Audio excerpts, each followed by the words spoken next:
Hola. Hola. Konnichiwa. Well, howdy, y'all. Welcome to Texas. My name is Turi Gonzalez. I'm from Crystal City, Texas. Crystal City is also known as Cristal. And in Cristal, we also call it El Vidrio. El Vidrio meaning the glass, glass meaning crystal. So a lot of times when I'm out of town, I always say I have to get back to the glass. Crystal City is the Spanish capital of the world, the home of Popeye, the home of the mighty Javelinas, and the birthplace of La Raza Unida Party.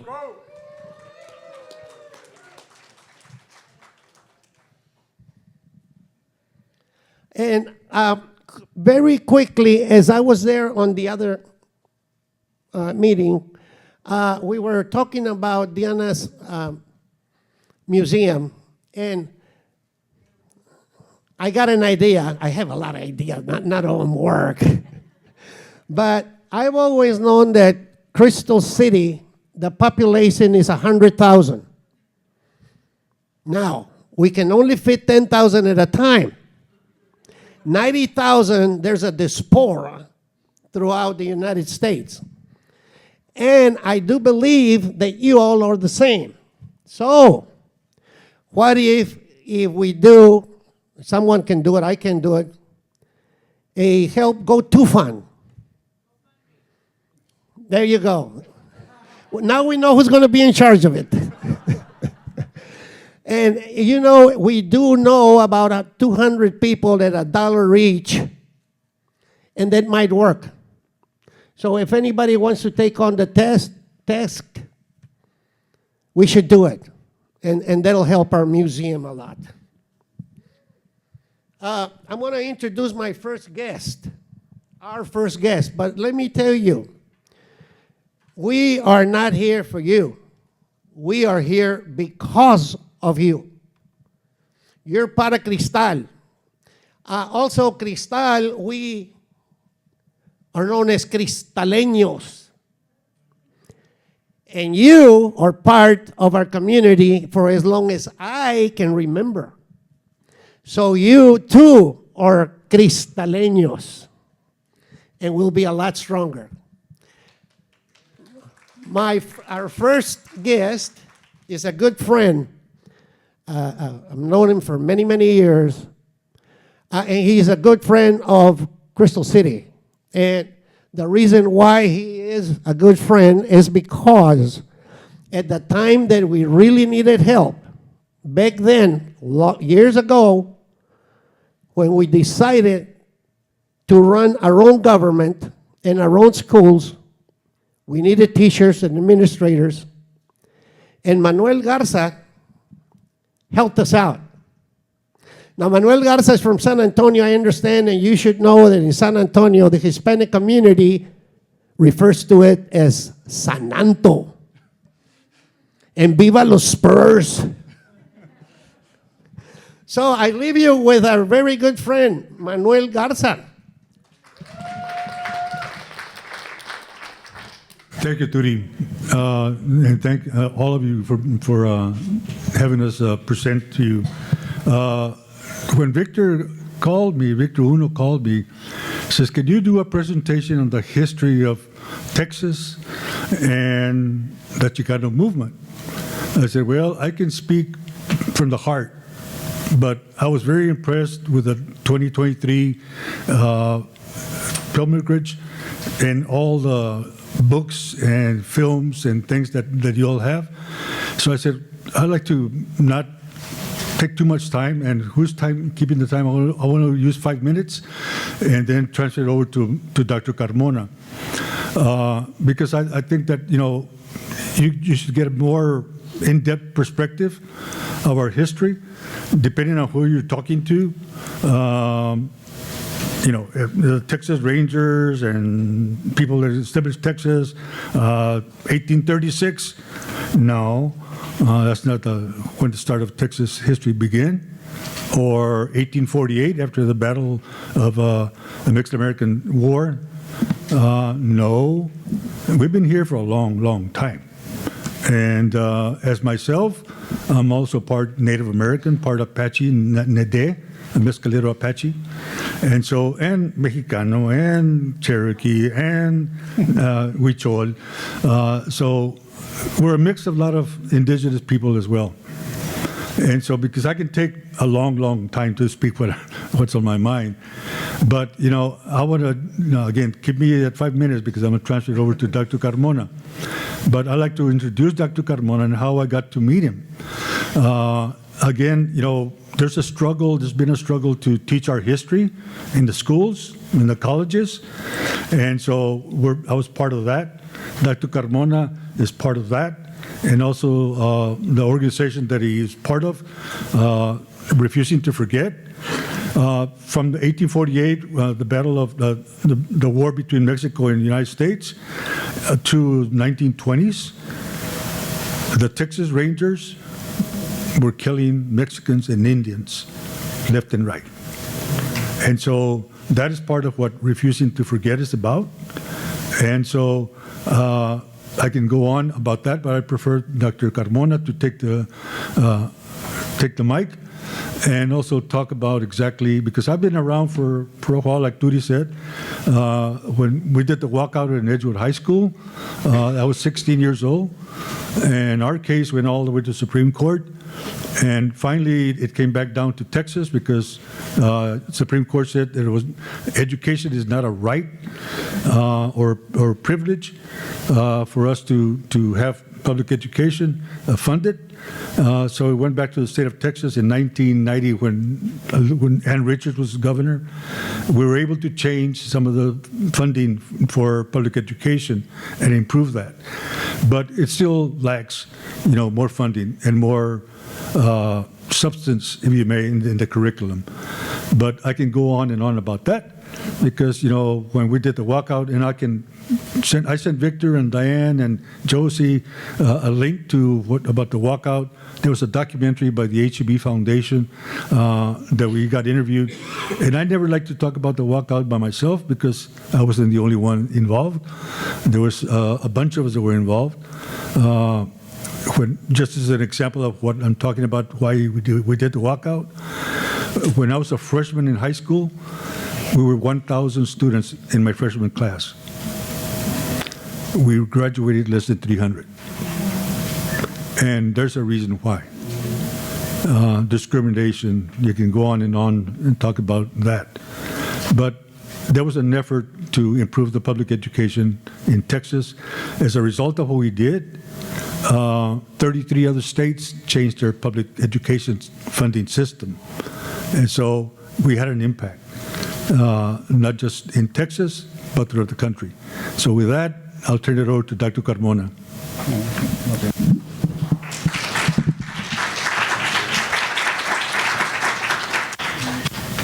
Thank you, everyone. Thanks, everyone. Was it fun? I don't think it works anymore. It wasn't working. All right, thanks everybody so my presentation goes starts before the internment, way before. So I'm going to talk about so a lot of the work that I've done with Refusing to Forget and others is look at basically state-sponsored violence against Mexican Americans, but a lot of that has led me in different places. And so what I'm going to be talking about here is how the Japanese fit into the struggle and how long the Japanese have actually been here. So we want to go to the first slide.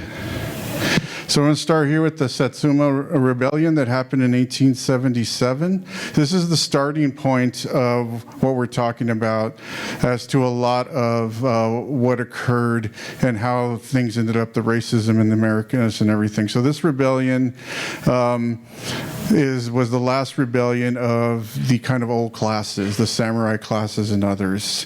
If you all seen that movie, The Last Samurai with Tom Cruise, everything minus Tom Cruise actually happened. What happened, though, is after that rebellion, the people, the rebels at that time lost. Right, they lost huge, and there was a lot of there was death warrants set out for a lot of those who were involved in the rebellion. So a lot of them fled. They became refugees when they went into when they came to the U.S. We can go to the next slide. So they fled during this time to the late 1870s into the early 1880s, coming in through San Francisco and LA and all those other areas. But when they reached this to this area, they experienced a lot of racism. There was a lot of racism. Several lynchings were occurred with the Japanese peoples, and this is also around the time of the anti-Chinese act that was passed in 1882. So what happens at this point is you have a lot of them start to go further east, and they first end up in Sugar Land, which is outside of Houston, Texas. And outside of Houston, Texas, they also experienced much more racism, which led them to go south. And a lot of them settled in what is now considered South Texas. And the reason for this is during this time, we're looking at the 1880s, 1890s, is the Mexican communities accepted them into their way of life. So there was a level of safety. We can go to the next one. So when they get to what's considered the Rio Grande Valley, they set up there's actually a large presence down in South Texas. Primarily, they set up there as a lot of Japanese at the time traveled as colonies. So they had basically it was families that traveled together, and so during this time was the same way. And they set up different things throughout. One of them in particular is the Junichi Tsutomu one's clan, which is still partly in that area. Some of the family members who were mostly agricultural type of work. There was one branch that really was in what is now South Padre Island, and there was a fishing village. And so they were pretty heavily involved in a lot of the shrimping industry at the time. And they were pretty well integrated into the Mexican community. So so a lot of this research I did actually is not really, I had to really do a lot of work to find this because it's not in your history books. I've actually interviewed several descendants of these Japanese families that are scattered around now, but to talk about their experiences and what happened during this time. So they were pretty successful, and they were actually able to own lands in South Texas for a very long time, considering from about the 1880s to we're looking about the 1920s. About 1925 is kind of the last one. And so there was a lot of cross-colonization of cultures during this time. But as Manuel kind of pointed out here, it was kind of short-lived in a lot of ways. We can go to the next one.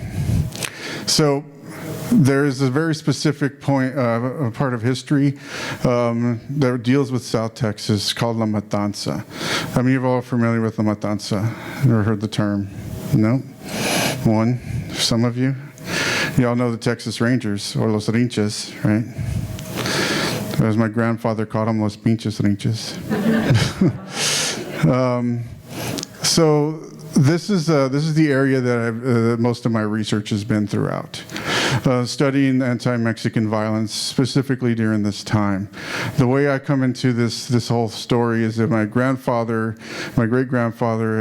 at the time was affected by the violence by the Texas Rangers. So much so that he had to take his family into Mexico in the middle of the Mexican Revolution because it was safer. And so they were in Mexico for a few years before they came back. My family my grandfather would tell me the stories of the Rinches when I was like 8 years old and he was drunk. So you start to hear these horrific stories but by the time I was old enough to really realize how important these stories were, he was already in his 90s and he had Alzheimer's. He passed away quite a while ago now, but I had to, it kind of got me into trying to understand or to recover those stories because those stories are not in the history books. And then, of course, you get the image of the Texas Rangers, which they really love here. And it's not the stories that I grew up with. The Texas Rangers were not heroes. They were, as you know, my grandparents called them, the KKK of the Mexicans. We're talking about thousands of lynchings that occurred during this from a 10-year period down in South Texas. And this is all the way, there's lynchings even all the way up here to Crystal City in San Antonio, where there's lynchings that occurred outside of Uvalde. This is not a new phenomenon, right? So I studied a lot of this history. So this in particular becomes, how did the Japanese get entwined in this whole story, right? Dealing with Mexicans. A lot of this was a land grab move. A lot of white American corporations were looking to, at this time in the early 20th century, South Texas was still primarily owned by Mexican Americans. They owned the lands for 300 years. And at this time, it's called the last colonization of the U.S. mainland. It was their attempt to, well, successfully, to take that part from Mexican Americans.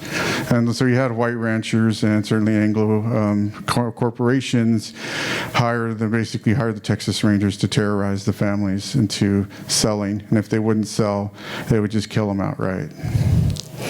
And so this was the practice that went on for over 10 years during this time.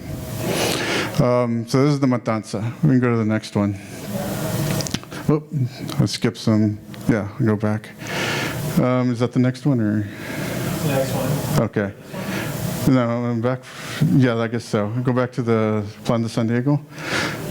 The Plan de San Diego one. That one. Okay, so the Plan de San Diego was a revolutionary document that was written in San Diego, Texas, which is about an hour and a half south of here, which was a revolutionary document that called for retaking the Southwest from America for basically people of color, right? So every white supremacist's worst nightmare is in this document. And so when I was reading this, doing the research, this is where I got into the Japanese experience here. The Japanese are mentioned in this Mexican-American revolutionary document from South Texas, right? The Japanese are, they're saying these are the people that are involved in the Latin, the Negro, and the Japanese race. I'm like, how are the Japanese involved in all this? And this is what led me down to start doing the research as to what the real histories are here and how entwined our histories really are. And so the Plan de San Diego was a revolution that started during around 1915. It was unsuccessful, but it started a huge panic within the U.S. government. And because they thought that there was actually going to be a revolution occurring, which was kind of the plan, but it never really came to fruition in any real shape. But it did send the U.S. military down to the border, and for them to kind of start to weed out what's happening. And it's because of this that they were monitoring. It was a British intelligence wire that was monitoring Mexico because they thought they were involved in this revolution. And that's where they discovered the Zimmerman telegraph, right? So the British at this time were not supposed to be spying on U.S. communications, so they had to find a way to get this letter to the U.S. And this is how it becomes international history. It's because of this revolution that the Zimmerman telegraph is uncovered, and that's how we enter World War I. Because of a Mexican revolution that started here in South Texas. So this is kind of what happens. So what happens, though, is the Texas Rangers are equal opportunity racists. So they're going after anybody who owned land that was not white. And so the Japanese owned their lands in South Texas. So they were also being targeted by the Texas Rangers. They were part of the violence that was occurring, and they had no redress, a lot like the Mexicans didn't have redress. So what do? They join up with the revolutionary cause. Right? And this is how they end up in this plan. The idea was to take the Southwest back. They're going to give, I think, Arizona and Nevada to African Americans. I think Asian or Japanese were supposed to get part of California. They had a whole system of how they were going to divide it up. And of course, the Mexicans would take Texas and other stuff. But if you read the document, which is online, and read the whole thing, they were definitely involved in this because they were being affected by the violence just like the Mexican peoples were. The violence was very, very horrible. We can go to the next slide. Hopefully it's the right one. Yeah. So because of this violence, a lot of this occurs, right? A lot of families start to flee the Rio Grande Valley toward the 1920s. And a lot of them flee into Mexico or they head north.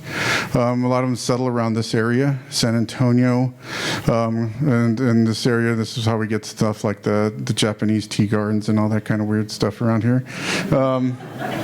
Yeah, it's weird because I don't think that's even like Japanese or something, but it ends up being like a representation of Japanese. There's even the whole thing about one of these Japanese migrants who wrote all about the Alamo, which is in itself. A lot of them fought in the Mexican Revolution.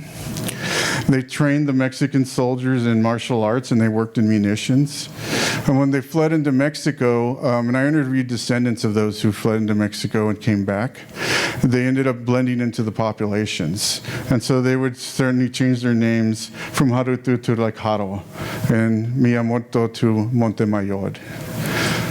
And this is kind of how we start to blend a lot of these histories together.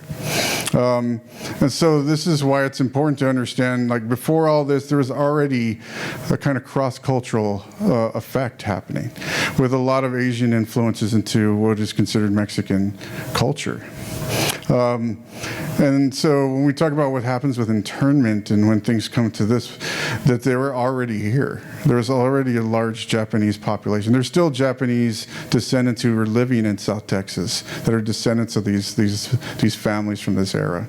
I've interviewed some of them. And so we go to the next one. All right. So the major influences talked about their role in the Mexican Revolution, but I was talking to some people about the food, right? Cacahuates japonés. Where do you think that comes from? That's not Mexican. That's the influence coming in because of the Japanese.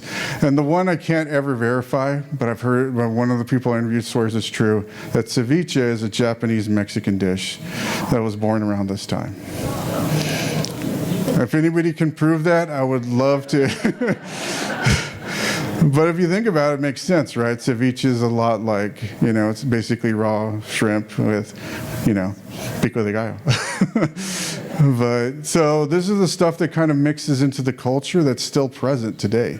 There's a lot of this stuff that's in Mexican cuisine and that kind of mixes together with all this because the Japanese were they were very much involved in the shrimping industry in Texas for a long time.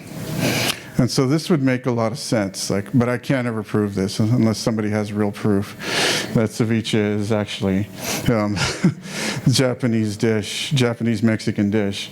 But I've interviewed lots of families that went through this kind of thing, and the violence that they experienced there, the matanza, that sent them going into Mexico, and then the next generation came back as Mexicans, but they're still Japanese. And so a lot of these influences are very much enmeshed into the culture in ways we've never known. There's not a lot of research. I had to do a lot of this as primary research. There's a couple of, if we go to the next one, a couple of sources that I put on here that talks about this. There's a little documentary about the history of the Japanese in the Rio Grande Valley, and there's the history of Japanese immigration to Texas. So I know this is not about the internment, but it is still about the communities, right? And Crystal City is also part of this history. And Crystal City is also unique because their internment camp was in the middle of the city, which is rare because at that time most of the internment camps were, in lakes, near lakes and mountains, were basically everywhere. So why put it in the middle of a Mexican community, right? That's the one thing that makes the internment camp here different, right? And there was a lot of cross work with the Mexican peoples. Y'all familiar with Mendez versus Westminster, the case? Some of you? So that's the case. It's one of the most prominent civil rights cases for education that came out in the 1930s. That was for desegregating the schools. It was a Mexican family, Sylvia Mendez's family. She's still with us, thank God. And they sued the Westminster and won for discrimination. It's what opened the door for Brown versus Board of Education. Some of the same lawyers that worked on that case also worked on the Brown versus Board of Education case. What is the connection here? During the 1940s, the Mendez family, when internment was happening, when they were rounding up the Japanese, the Mendez family took on Japanese families. They signed their land over to the Mendez family, and they held it for them, which was a common practice at the time because they knew that the U.S. government was going to take it from them. So the Mendezes protected Japanese family, their family lands.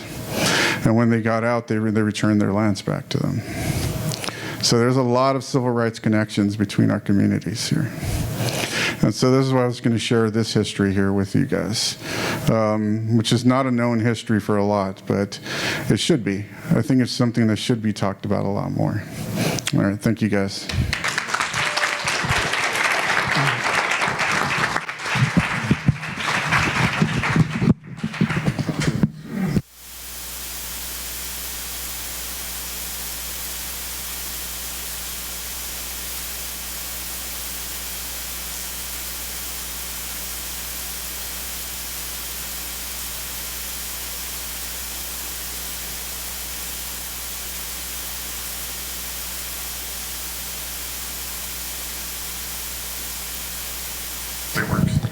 Probando. 1, 2, 3, probando. Oh, sorry.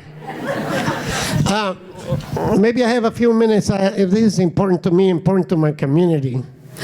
And I know that some people have already been heard this, but I feel I need to do it again.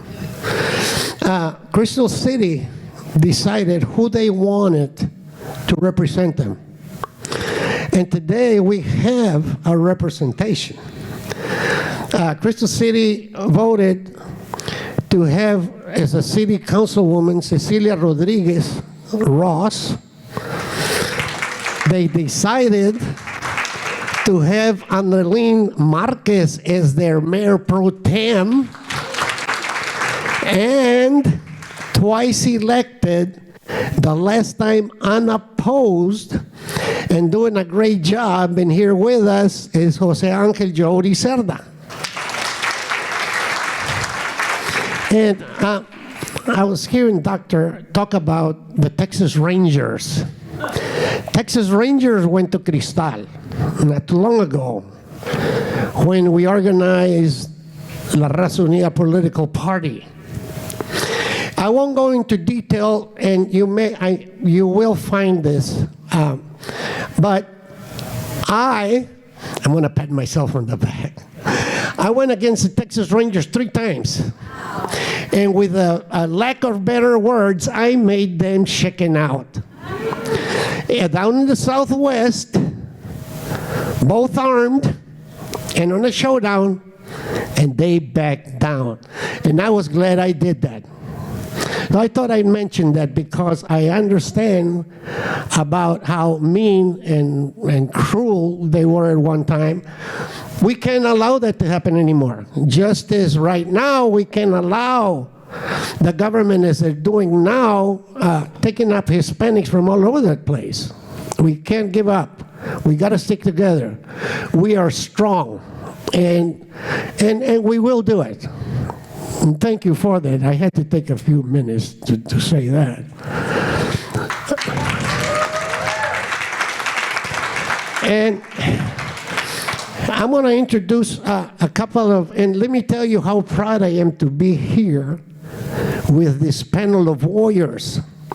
South Texas warriors. They have seen a lot, they have done a lot, as you have too. And I'm proud to be part of them because I've seen what they've done. But before I introduce a couple of warriors, I want to tell you that today it'll be, I would say it's a premiere. You see that? Let me tell you what I've been doing for the last 1 or 2 years. I've always wanted to sit down and write all the stuff that we've done, a lot of experiences my brothers have done, have said, write down, a few things. So I tried writing and I couldn't. I tried on the laptop and I couldn't do that. And I said, I know, I'll tape record it. Well, it didn't work. And see, I did a lot of videography all the time. I had video cameras all the time. So I said, I'll videotape myself. And it didn't work. And then all of a sudden, this kid, well, a lot younger than I am, I found out that he was a videographer, and I said, look, I want to do something. I want you to sit your camera, and I'm going to sit down, and I'm going to tell you a story. Can we do that? He said, sure. And it worked. Well, within almost 2 years, I have been able to do 76 oral history videos. And I'm saying it now because if you're not doing it now, I'm trying to inspire you to do it.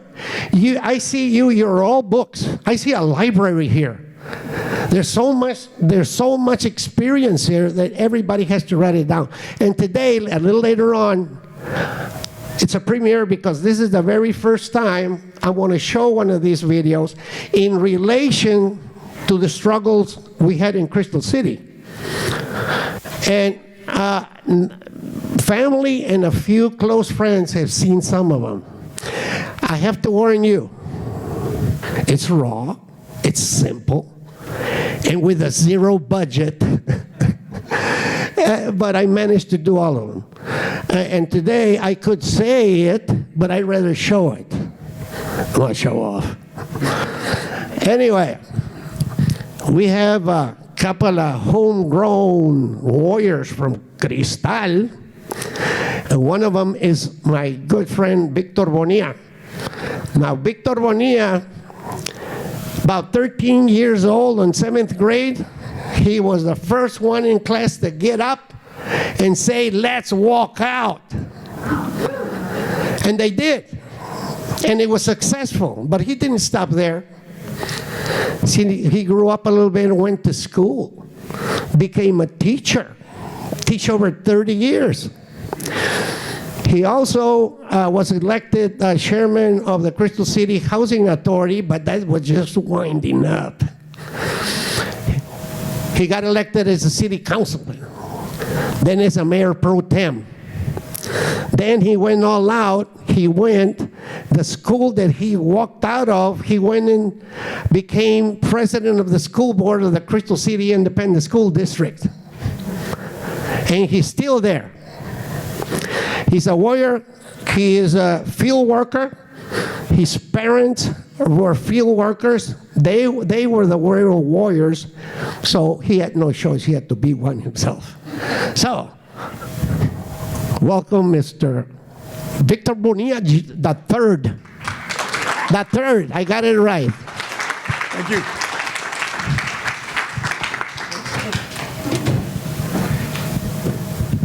It's kind of hard to start at third in line after a good presentation by Dr. Carmona here. But, actually it was a good lead-in because my story starts in the 1950s when I was born. Okay, I was born in 1956, August 12. Well, first of all, my name is Victor Bonilla III, or Tercero, depending on who I'm speaking with. And I was born to two migrant parents. In fact, people ask me, where are you from? And I say, Crystal City with a lot of pride. Yo soy puro cristal. I bleed green and gold. Okay? Anybody comes up and tells me that's not true, well, we're going to see about that, okay? Bottom line. Then they asked me a question that really hits me hard. Were you born there? And I have to say no. I have to say no because I am a third-generation migrant. My grandparents were out there, with my parents. They were with my grandparents. My mom was pregnant with me when we were in Newcastle, Indiana, she said it was her time. And I was born in Newcastle, Indiana. Okay, I was born a Hoosier. Okay, maybe that explains why I'm not too much of a Longhorn. But anyway, I spent 23 years on the Migrant Trail. Went everywhere, north, west, not too far east, but north and west, a whole bunch. Okay, in fact, I will tell you this much, because I knew the importance of my role in working with my parents. The year I graduated from St. Mary's University here in May, '79, that summer, I worked with my parents in the sugar beet fields because I felt it was a good thing for me to do, and it was going to be the last time too, okay? But, you know, working there taught me something very important, and my parents drilled it into me. This is not all you're ever going to do, okay? This is not going to be your way of life like it was for them and my grandparents, okay? And you know what really, really, really drove that point? That in 1969, when I was a 7th grader, our walkout happened, okay? It happened December 9th. December 9th. And I was in my 7th grade reading class, 2nd floor of the junior high, and I heard my friends from the outside window. There was no window units, no central air. If you wanted it to be cool, you had some fans and you opened the windows. So here comes the kids from the high school marching down this little pathway between a couple of buildings there, and they were waving at us to join them. And I was there at the window because my room wasn't facing that direction. And one of my classmates spit at them as they passed by. Good thing it didn't go that far, but it really ticked me off. So I turned around and I'm walking to the door to walk out to join them, and my teacher stopped me. And she said that, first of all, she couldn't let me go because we had to keep the doors closed. But she told me straight out that if I joined them out there, I was going to ruin my life forever. So, whoa, that was really something to think about. But anyway, regardless, the class ended. They let us out the hallway to go to the next class. I ran home. I told my mom. She said, go join the group. And that's where my new stage in life started.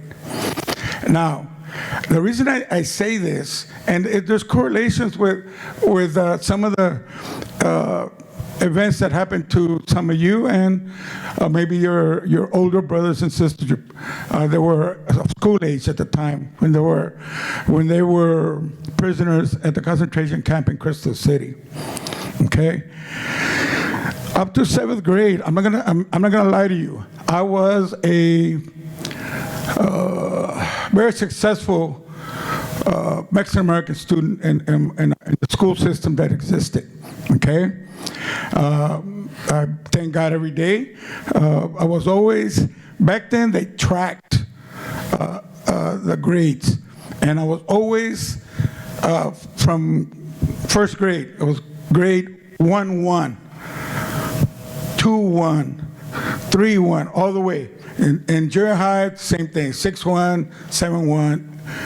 And in my reading class, I mean, they had these series of little excerpts that you read and you took a test and blah, blah, blah. I read them all quick, okay? So my reading teacher, who was Anglo, really liked me a lot in that area, okay? But I went home. I liked the way my classmate did to my friends, because they were my friends. 70% of Crystal City at the time were migrants. So I saw my friends not just in Crystal City, but I would see them on the Migrant Trail. So I was not happy when he did that. When that happened, it was like I had found a cornucopia. You know, Thanksgiving, you see it, and all these things are coming out, right? Well, prior to that, and I already knew this because I had some older friends from Crystal City who had graduated from Crystal City High School and were struggling to continue their college education because there was no funding, okay? Almost no scholarships. So they had to work and go to school. And it took them longer to get their degrees, and a lot of them did. And thank God a whole bunch of them, when the time came back to Crystal. But the only other option, and it was still going to take a long time, was to join the military. And this was at the height of the Vietnam War, okay? As it is, there were some issues going on that I was not aware of until I joined the group and I started hearing my older friends like Severita, Diana Palacios, Armando Trevino,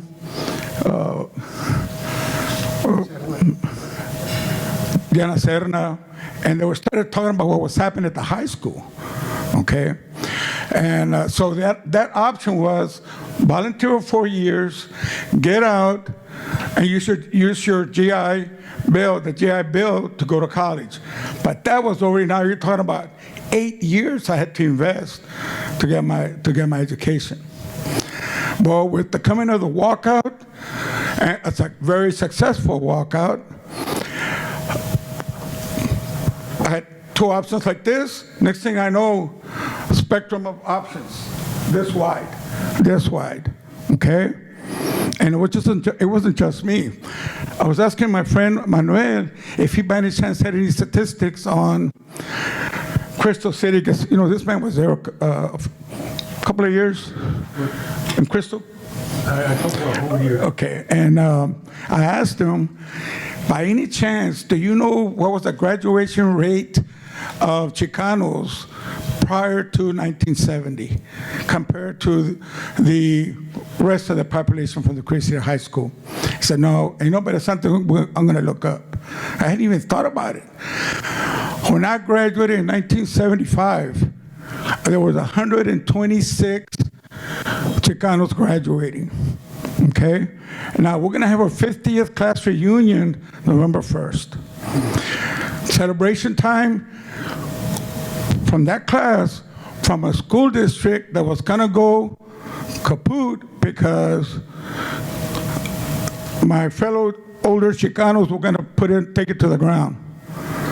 We got lawyers, we got doctors, a whole bunch of teachers to carry on the fight, the teaching. A whole bunch of tradesmen, self-supporting, and they were all Chicanos, Mexican Americans. Okay, and I was part of that group. And it has happened and it's continued. We have several doctors of education, philosophy, not just doctors, we have doctors too, okay, don't get me wrong. We got dentists, a whole bunch of lawyers. So I say, there's got to be something going on right in our school district, okay? The question is, how many of us would have achieved those goals if things had not changed back in 1969, okay? There was a huge double standard back then, big one, all right? I'll give you one, and somebody mentioned about somebody getting paddled. Okay. If you spoke Spanish in the classroom, the teacher would very quickly, if she, or mainly she, saw who it was, they'd go and get a ruler and whack you on your knuckles, okay? The playground, send you to the office, you get paddled. All right, now, they were telling us, you don't speak Spanish in class, you gotta learn to speak American. Okay, so it's all right. Time passes, and then I start finding out something. Some of the Anglo kids that were in my classes, who I knew, they were being given tutors by their parents to teach them how to speak Spanish. Double standard. why couldn't we speak Spanish if we wanted to, yet they were teaching their kids to speak Spanish. Okay, that was just one small example, all right? But that's what was happening in Crystal City. When you had 85% of the population was Chicano, and 50% of the population controlled all the governmental and economic decisions, pretty rough, okay? Pretty rough. But that's what happened now. Here I am, I'm a senior, one counselor for the class, or actually the whole high school. And he helps me and the rest of my classmates do all the applications, et cetera, et cetera. He helped us fill out and actually take the ACT and the SAT, okay? Very few Chicanos actually got to do that. But it was because, as a result of the walkout of 1969, and then our young and other adults at the time decided to take the next step, which was to control the policy destiny of the school districts and the city and the county, and it did happen. So things even got better, Now, a lot of people ask me about the walkout itself. Okay, I was a 7th grader, and some of you might think, well, we were out there walking, so what happened in other parts of the day during those 2 weeks? 2 weeks that we were doing the demonstrations, well, we actually went to and attended classes. Wherever we could find space, club buildings, the parks, and thank God for the Vista teachers. But what was the name of the organization that sent us teachers? Vista Volunteers. Vista Volunteers back then. El Campestre Salon, it was the dance hall. That's where we met and had classes. And we knew the seriousness of it, and we were told, it's serious. We have to continue, or you guys have to continue your education.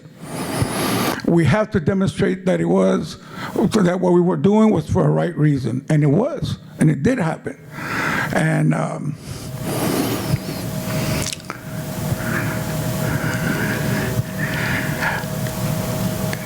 I went during my educational journey there in Crystal City. I attended 2 grades at 2 of the schools that were there, the detention center or the concentration camp. Really, that's what I like to call it. One, I went to 2nd grade in I think my tocayo told me it was the German elementary school, the L-shaped one. Okay, that's where I went for, I think, first or second. After that, I went to what was the federal high school, but I went for, I think it was 2nd or 3rd grade. Okay, so I attended those schools, but I didn't pay too much attention as to why those buildings were there. Okay, after that, I went to the other schools because of one very important thing that I know as a result of what happened in 1969. I told you I'm a 3rd-generation migrant. Okay, we would leave to go on a migrant trail before the school term ended, and then we would come back later when the new school term started. Once I got into junior high, and I know it's because of, once I got to 8th grade, I knew that what my parents decided was a result of the walkout.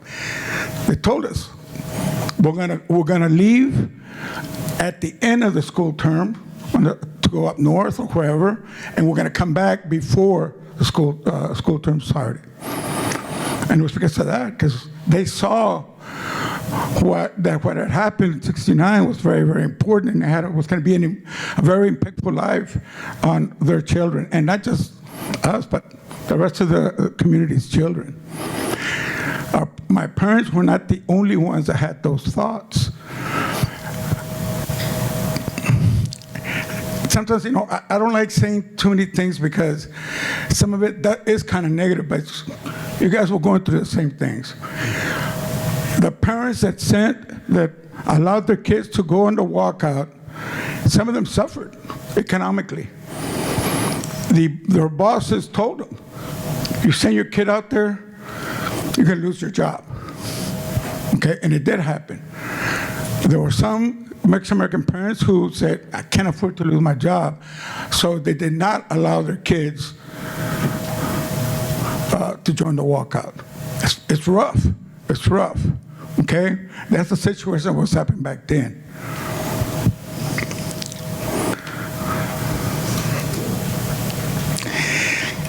I want to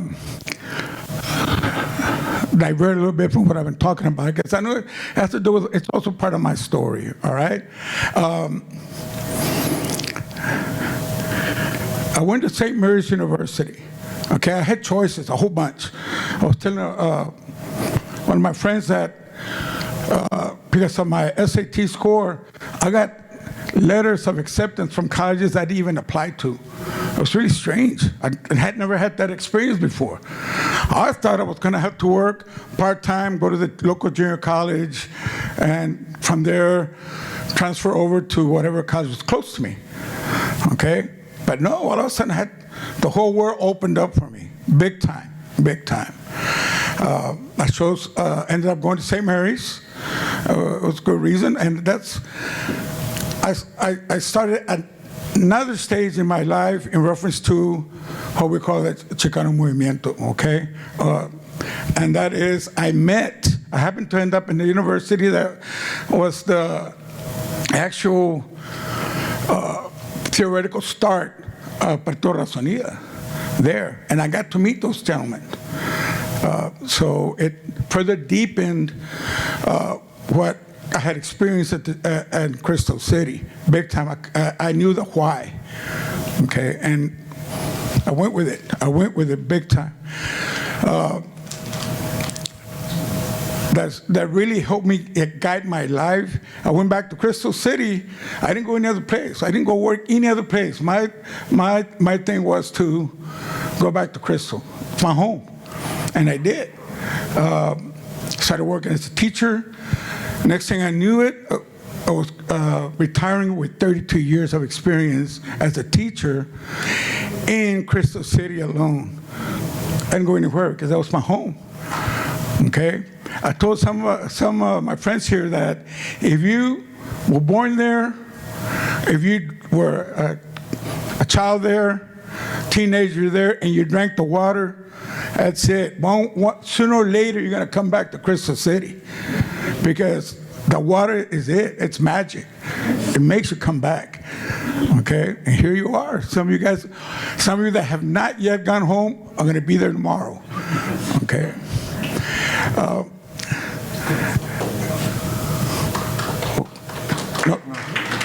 What? Is it time? Let me. Oh, well, I'm just going to finish with this. Listen, there was a young man not too long ago who shared that our founding fathers, our nation's founding fathers. Now, I'm going to tell something about that. For a long, long time, even though my degree is in political science and I taught history, I wouldn't say our nation's founding fathers. I would say the nation's founding fathers. Okay. Now, this ties in with you guys' experience. I didn't go until I got to college, it's when I found out that the Spanish government was also involved in the American Revolution in two very important ways. Once I found out that some of my Hispanic ancestors participated, then I felt I belonged. And now I say our nation's founding fathers.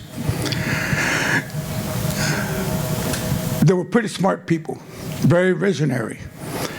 One of the first things they said was, in the Constitution, we the people, not we the states. Now here's the teacher part of me that steps in, okay? It's a big difference between the word state and how we use it now. The actual definition of state means what we call a nation or a country. When those 13 colonies won they became 13 independent nations, states. They formed together and they called it the United States of course, America. All right? When the Articles of Confederation didn't work, because there wasn't that much unity, they decided to get together and they had to. Okay, I gotta stop. Anyway, they said it's we the people, not the state level. It doesn't end there. The authority lies with the people of America. And that meant everybody, including the future peoples of America, from sea to shining sea. Okay? In fact, in the discussions that they had, somebody mentioned the Federalist Papers. One big issue was the idea of inclusion.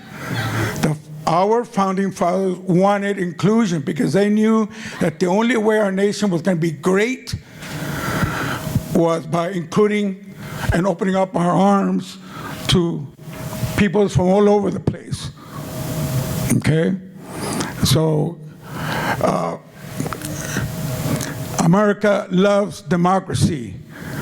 It doesn't hate it. Okay? So I just want to finish saying that. Sorry, I'm just running out of time. Thank you, Victor. Thank you very much. A couple of quick things. I have to say this about I got a couple of brothers. One of my brothers, Dr. Alberto Gonzalez, couldn't be here tonight. He is also hosting another conference in relation to Crystal City.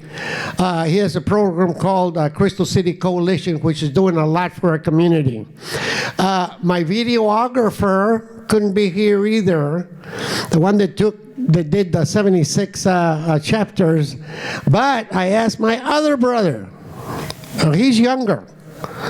So I thought I had a little authority on him. So I said, hey, brother, could you do the video for me? And he did. And I'll just recognize him because I'm proud of him because of his accomplishments. Dr. Alfredo Gonzalez right at the camera right there. Don't think I stuttered. He's also my classmate. Class of 75. Go hard, go! And I didn't stutter. I said, doctor, because he has 2 doctorate degrees in medical. He also told me I could take Tylenol. It's no problem. Yes. 1 second. I'm so sorry. We hate to interrupt you. Come. But, I thought I was counting out. Please. Ms. Lara, I want to... Really quick, I just wanted to apologize to Ms. Lara because we're not going to be able to hear you today, but I know that you always represent us really well. But we as a council will be taking off. But thank you so much for the invitation, and we are ecstatic to see you all tomorrow in Crystal City, Texas. We'll see you there and have a safe trip. Thank you all very much. Mayor, thank you. Now, okay, we're going back on time. Let's go. We have another warrior from Crystal City, and a lot of you probably know her already. She's done a lot for Crystal City. She dared. She was just a kid. Dared to say, ya basta, enough is enough. She stood up to a big administration machinery so tough. She broke it down. She started it. A couple of other students helped her. A couple of more helped her. Then she riled up the whole community. Then she became a teacher.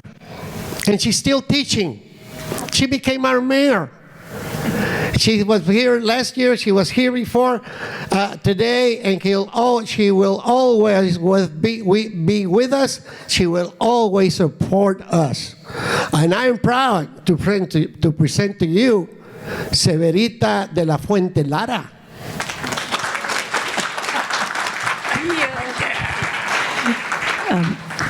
I run by Severita Lara. That's my maiden name. I married Mr. Ezequiel de la Fuente. He graduated from St. Mary's University too. But I hung around at St. Mary's University with the women liberas, and they challenged me to why did I have to use my husband's name. and that we were independent. So I went to court to take my father's last name. My husband didn't talk to me for about 2 months, but after that it was okay. He got used to be calling Mr. Lara. Invitations, Mr. Lara. I've always been a women's liber, if you want to say that, believe in women's rights and try to get my students, and also try to see the other side, because at one time that I was fighting for things for women, I realized that I had to back down because my husband still was not at that. He was also being discriminated, and my kids too in the schools. We moved to Dallas and there was a lot of discrimination, and I had to fight that discrimination that was happening to my son and to my husband too. So I learned to kind of step back and say, how can I be fighting for women's lib and still be my Mexican American men still haven't gotten there yet. So it was a little bit back down, not that much, but I will go back, and it wasn't just me. What made us strength is we would get together, and I'll start with, and I try not to tell the same story again. I'll try to pick the points. But as we started getting together as kids and with the seniors that were going through their cheerleading, where they had only 1 Mexican American and 3 Anglo, and it affected the girls a lot. And they were talking about it. So we heard it. They were going to do a walkout, as I was then a sophomore, and they were seniors at that time, and they didn't, because they told them that they would not be able to graduate. So that's how the movement started, and we got together and talked about it, that the next year that we would come in, we would do something about it. And as we were getting together at that time, they started saying, okay, well, who's going to speak for us? Who's going to do this? And they said, well, they chose me because I was always very outspoken. As in junior high, I had spoken Spanish in the hall, and I had gotten spanked by the principal with a paddle. I had some type of petticoats on, and he lifted them and hit me just on my chonies. And I cried, and I ran all the way home to show my dad what the principal had done. So my dad was real upset. I was in probably 8th grade, and he comes over to the school and says, Mr. Harbin, why did you spank my little girl? He says, did she say a bad word to you? Did she hit you? Did she do something disrespectful? And Mr. Harbin, the principal, said no. She was speaking Spanish in the halls, and the teacher brought her in. So I punished her the way I punish everybody. I paddled her, and he says, you don't ever do that. And I still remember, because I was very scared.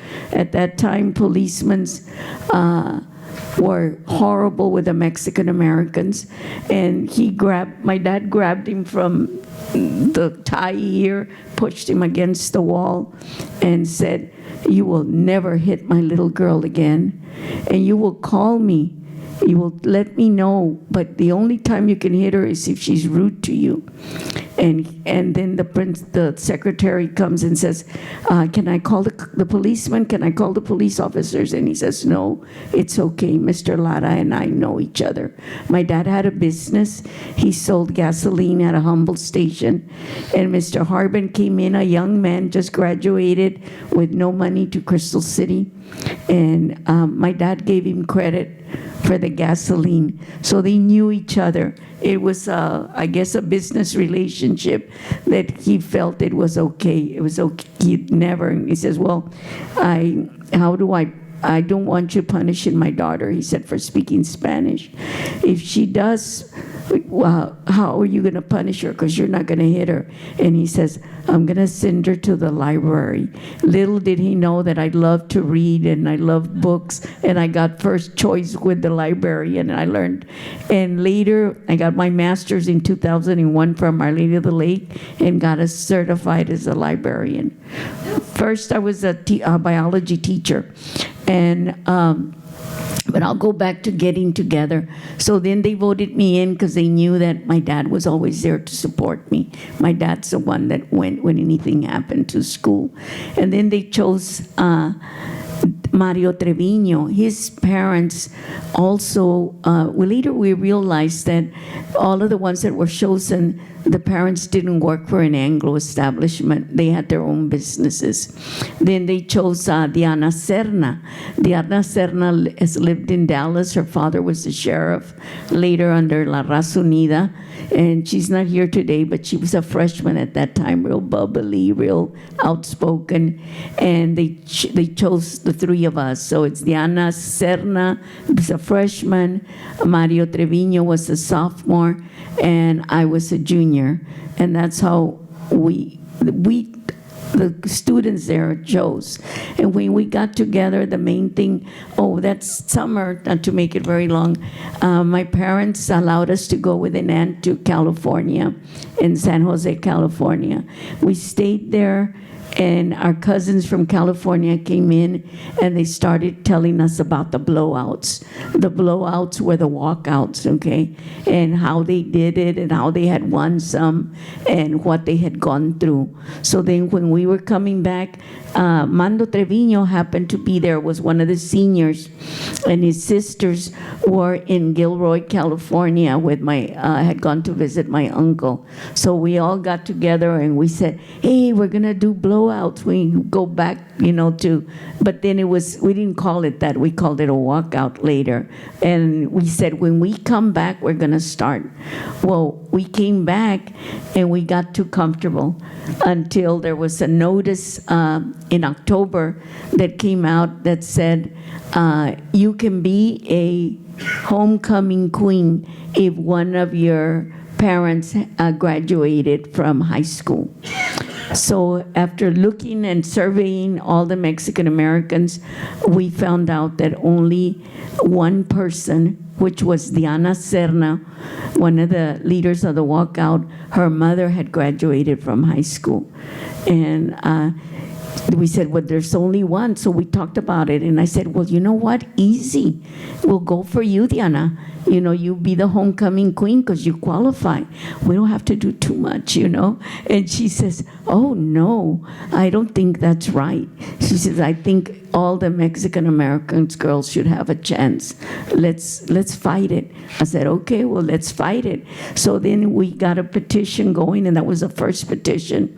And we got it signed by a lot of students that we thought there was racism, that this wasn't right. So we took to the petition to the principal, and the principal says, oh, there's nothing we can do about it. This is done by the Exes Association, so it's still going to happen. And at that time, I came back to let them know, and we said, well, we're going to go to the board. So I went to the school board, the president of the school board, for him to put me on the agenda. And I didn't learn all of that by myself. We had a great mentor that helped us along, and his name was Dr. Jose Angel Gutierrez. He wasn't a doctor, and you probably all heard of him. He was instrumental in teaching us the things that were right and things that we could do and not do. So he had just graduated from St. Mary's University and was there with his wife. And at that time that happened, he had made an announcement that he had a little organization and needed people to work summers. So I myself went to apply and was working. And later I'll come back and tell you why that organization, it was called TIDE, was very, very important for a lot of us that were not migrants and stayed bored at home all summer. We thought all you migrants had a lot of fun. And we found out, my sister and I found out that that wasn't correct. One summer we begged my dad to let us go up north with Doña Maria Serna, and he let us go, okay? And so I will beg for equal time. Okay, and we found out that it was very, very hard work, that only when it rained you had time to go to the movies or go get food, and it didn't rain very often. And my sister completed her 15 years in the fields working, crying because it was so hard. Luckily, she got a cake baked by Doña Maria. But we called, my dad had a public phone at the service station where he worked, and we called him and said, Dad, we want to go home. We've earned a little bit money that we can probably pay the bus or something. And he says, no, you cannot come back. I told you that if you went up north, you had to stay and you could only come back with Doña Maria. So you cannot come back. He says, I can pay for your tickets, but I'm not going to do it. You're going to learn that when you say something, you do it. And you stay there. So we stayed another month. We never again asked to go up north. He would tease us every time the end of May came around. He says, Doña Maria needs workers. Do you all want to go with her? No. But that was an experience of being a migrant, that it was a very, very hard work.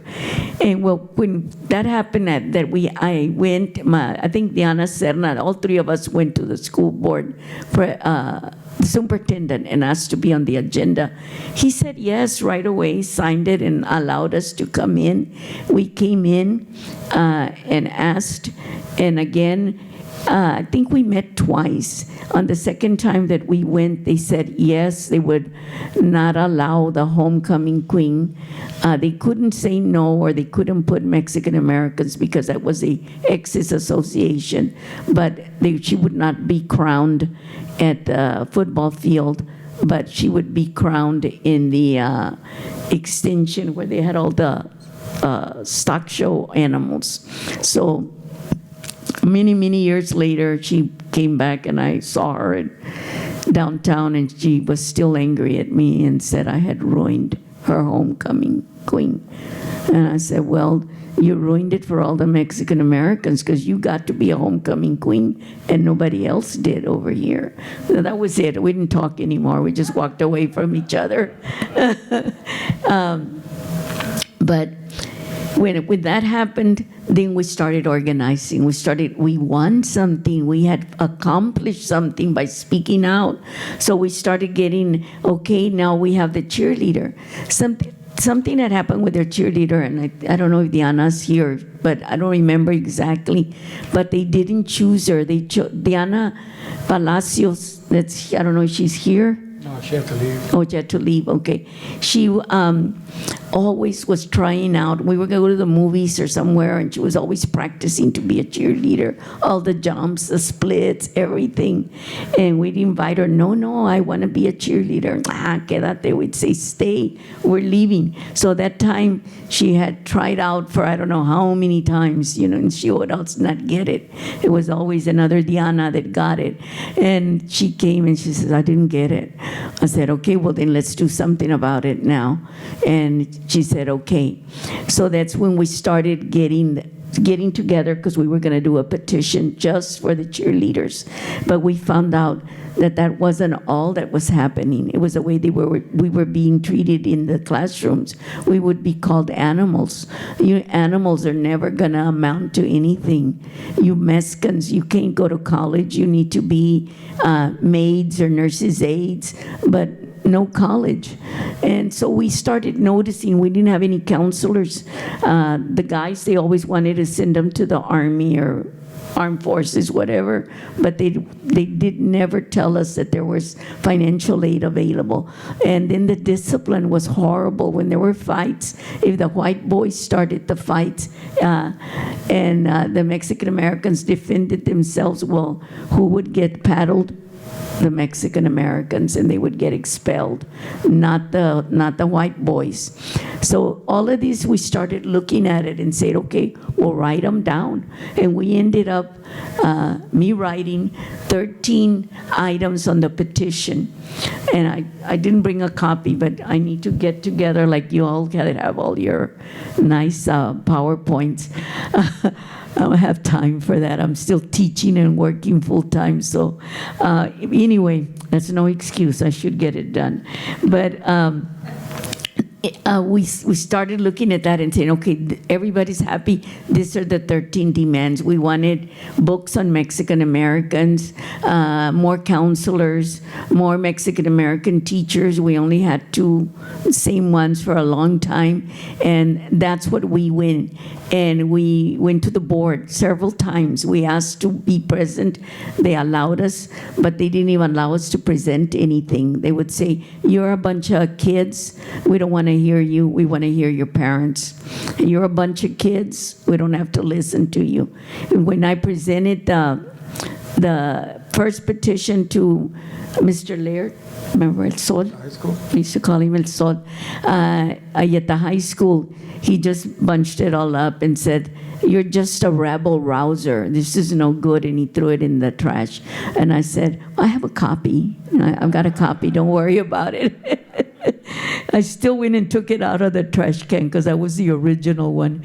But anyway, we had a student that helped the teachers with the copies, and we would get all our copies from the student that was there. We managed to get things done. But anyway, when that happened, he said, we don't want to hear you. Then we went back to the parents because we had been organizing our parents. All this time, we were meeting, we were having rallies. The parents would talk, yes, do it, you all do it, because we don't know what's going on, was what parents said. So that time we said, they don't want to hear us, they don't want to listen. They said, well, we'll go with you. So that time, Jose Angel Gutierrez went and talked to the parents that they needed to be at the meeting, brought them in, and it was a small little room, maybe a fourth of this, and over 300 parents came and to the meeting, and then the men walked at the end, and the men walked all in the back. If you can imagine, all the Mexicano men here in the back and the board here, and they got real nervous. There was only 2 Mexican Americans, Mr. Trevino and what was his name? The cleaners, the guy from the cleaners. I'm 73, guys, so I'm forgetting a little bit. And, well, the 2 of them, but one of them was always on our side. The other one wasn't, and I understand now why. I was mad at first and would tell him things, but he was a businessman, and he needed to survive. He had a cleaners. Mr. Trevino worked for Del Monte, okay? And as he worked for Del Monte, it was a main place to work for. He was a year away from retiring, and he got fired because he voted with us. Later, he became a precinct judge for. We helped him get a job through the Raza Unida.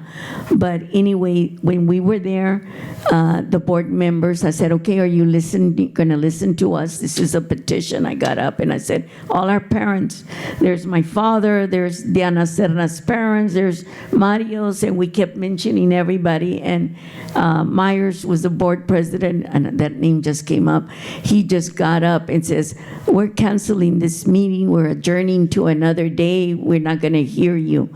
And they called the officers. When we got out, there was policemen with riot gear and all the stuff outside. They thought we were going to do something. And as we were walking out of the meeting, because they all left, they left us there. So then we walked out after them. They didn't want to hear us. That was December the 8th. And somebody like you saw me that I couldn't climb that.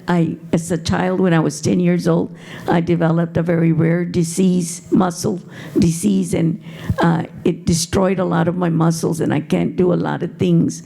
And anyway, they carried me and they put me on top of the pickup and gave me one of those bullhorns and I don't need it, I'm very loud. And they started saying, what are we gonna do? What are we gonna do? And I said, walk out tomorrow. And that's when everybody started yelling. And we kind of ignored the policemen. I told them not to do anything, that they were just there and we were gonna leave.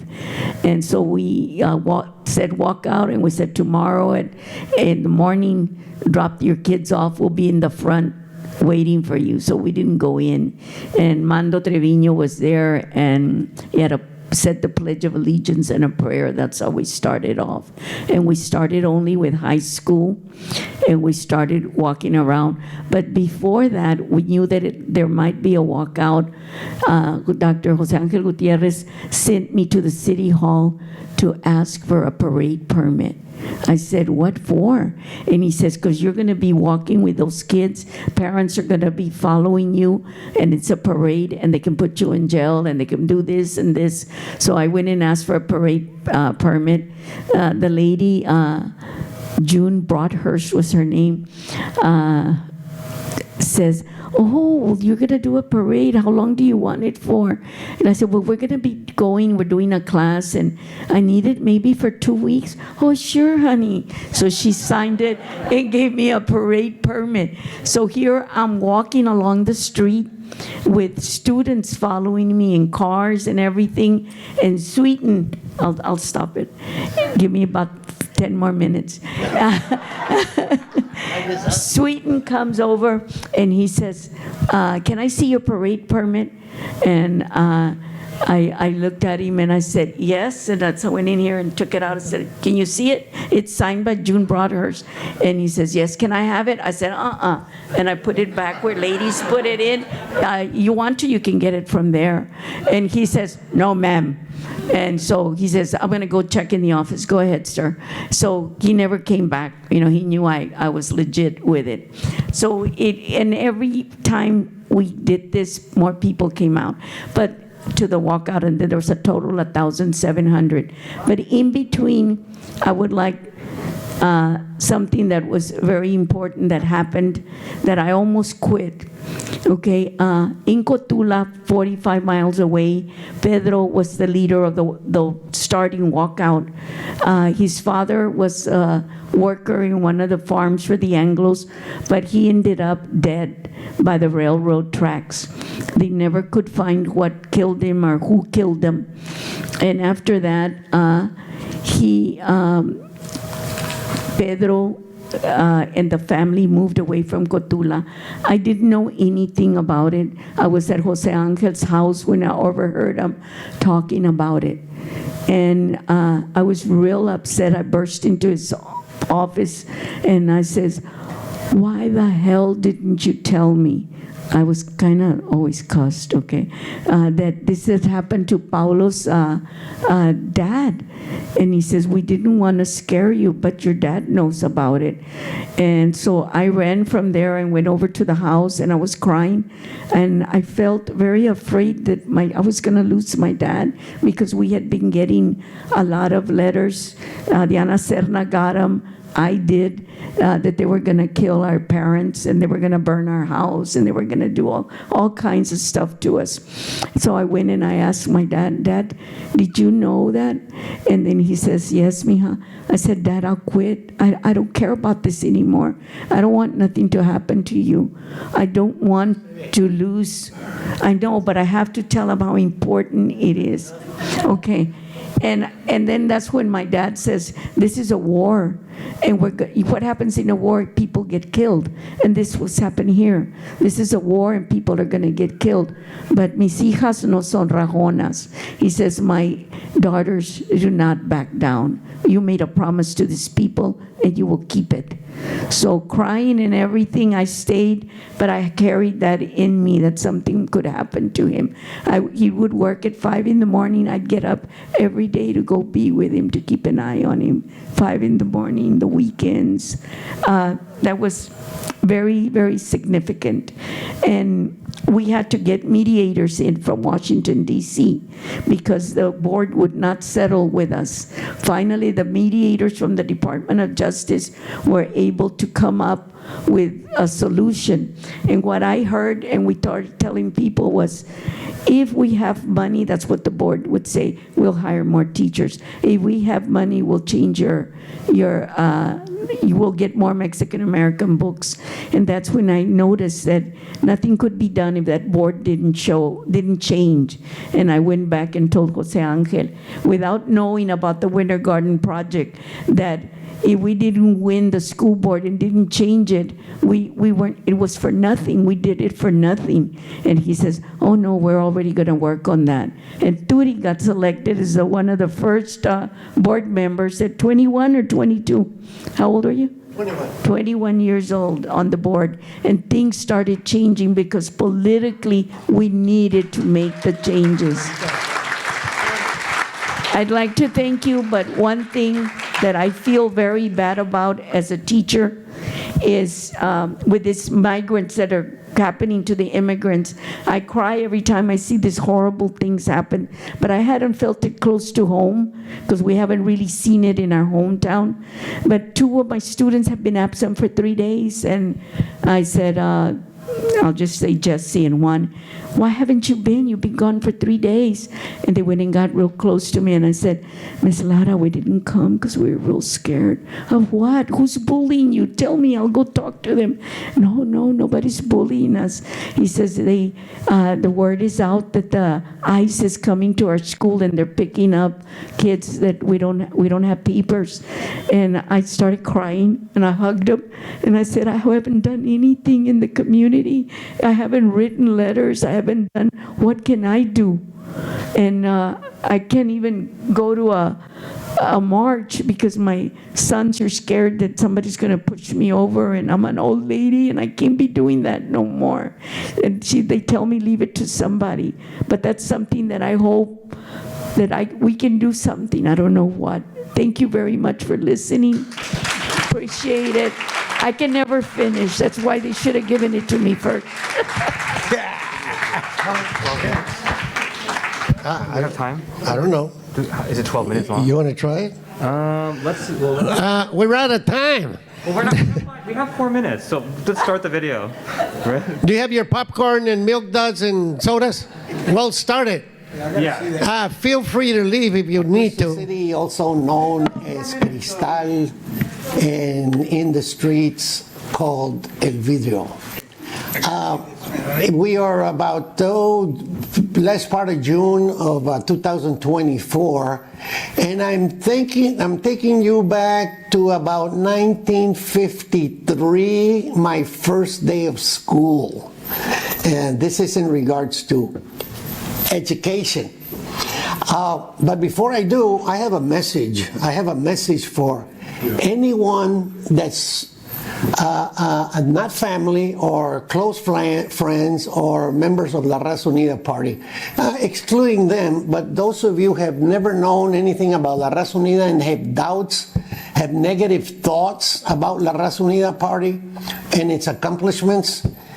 If you're thinking that La Raza Unida was unnecessary, it did very little, it created havoc, and any negative thoughts. I'm gonna share with you one story, one of many stories, and I'm gonna let you decide whether if you were taken back to the era of La Raza. Thank you. Cut you off. Cut me off. Out of time. It's yeah. The Wi-Fi's out. Closing remarks. I was muted. That's great.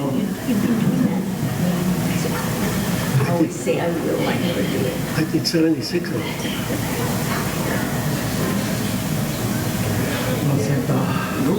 No. Closing remarks. I've been muted. Closing remarks. Closing remarks. Yeah, I think the Wi-Fi went out. The internet's down. Yeah, the Wi-Fi. You want me to say it, and I'll say it real quick? Okay, first day of school, I leave my home where it's safe and I'm protected by parents, grandparents, neighbors, uncles, aunts, and then I walk to school, and this, this cliche about walking miles and miles to school, well, it was 1.2 miles, and I had to walk it, and it wasn't a big deal because we were used to it. But once we got to the school ground, we stepped into enemy territory. I already knew that we would be punished and stuff. Now, there was a lot of kids that already been there for 2 or 3 or 4 years, and they were seasoned. They knew the rules, and they kept saying, "Are you cero bolero? Are you cero bolero?" Meaning, are you zero or sub-zero? And that meant sub-zero means if you don't know English at all, you just have to sit there until you get it. 6 weeks, you don't get it, you stay there. The whole year, you don't get it, you stay there. Now, I was a little fortunate because I went to preschool. No, there wasn't any preschool, but there was a community school, a lady called Susie Salazar, and she was tough. She taught us English and Spanish and reading and writing. So we were fortunate. Now, some of the kids didn't catch up, and they had to stay behind. We moved forward, and they stayed again. Anyway, by the time I got to 5th grade, there was young ladies and young men, 12, 13, 14, and 15 years old. Now, those girls are beautiful girls. They're now young ladies. And they were wearing lipsticks and earrings and necklaces and their hair done. Well, at 6 years, you get your report card. And if you had a C in conduct, they would whip, not pedal. I heard this pedal so many times a day, whipping. And I'll tell you what the whipping was, because they designed pedals, thick ones, long ones, thin ones, with holes in it to have air resistant. They were proud of them, half bats, so they could use two hands to swing. And it was a terrible whipping, but I usually get my whipping, but I took it. I had to take advantage of it. You see, there was, like Victor was telling you, no air conditioner, doors were open, and you could hear it. Whack, whack, whack, whack. And we, to impress the young ladies, we would hurry to their seats and sit down. Why? Because it's already hurting, and if you sit, it's going to hurt some more. But there was kids that would scream. I mean scream. They were holding by the arms. They would be swinging around, and they'd get on the ground and roll around because it was a terrible whipping and it was torture. Now,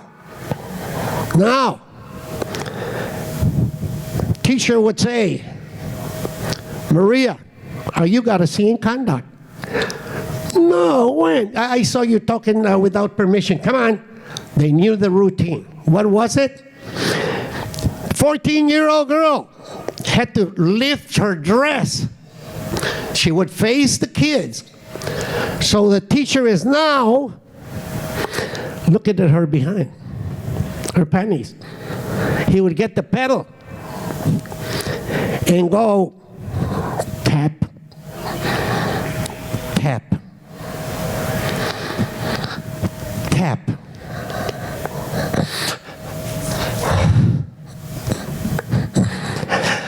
The embarrassment of this young girl. She had her dress over her head. She was totally embarrassed. Tap and tap. We were angered. We didn't know, we couldn't do anything. There was no 911. You couldn't call police. You couldn't call your parents. You couldn't call anybody.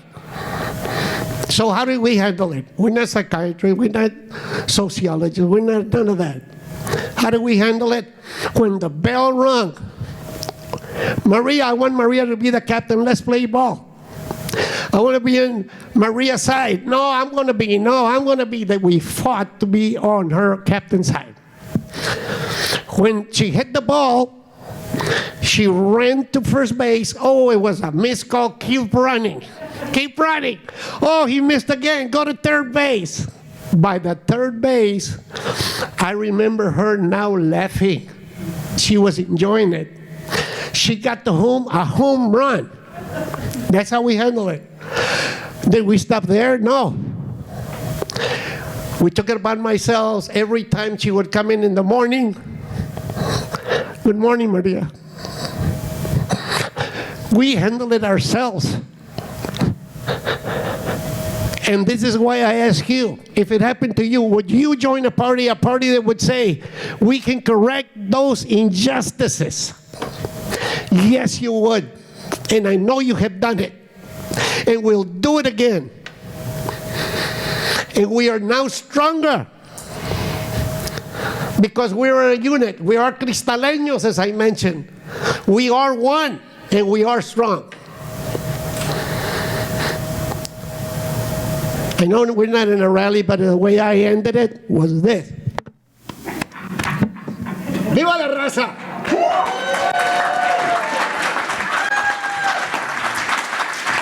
Did you do that on purpose? Arigato, arigato, gracias. Thank you very much. Yeah.